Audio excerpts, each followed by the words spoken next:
Hi mga kapatid, welcome back ulit sa Mac TV Family Vlogs. For today's video, samahan nyo naman kami. Dito ulit kami sa Barangay Amungan Center para sa bakuna nila Elios at vitamins naman ni Tali. Yan na, kinilo na kasi Elios at 10.1 na siya. Kung last time lang, 9.7. Ngayon, talagang nadagdagan na naman siya ng kilo at nadagdagan na rin siya ng height. Grabe, ang bilis lumaki. Hindi ba naman bibilis lalaki agad dito eh. Maya maya, dede lang dede. Unting iyak lang, dede lang dede. Talagang grabe tong batang to.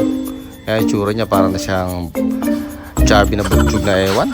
Yan na nga mga kapatid, na-record na nga ng mga taga BHW sa booklet ni Elios kung anong araw at anong buwan kami babalik dito sa Barangay Center Amungan mga kapatid. Ayun na nga si Atina, pa-post pa, medyo nahiya pa siya. At dito nga sa part na ito mga kapatid, pinainom lang ang vitamin si Tali, hindi naman siya enerjikan, talagang pinainom na siya direct sa kanyang bibig.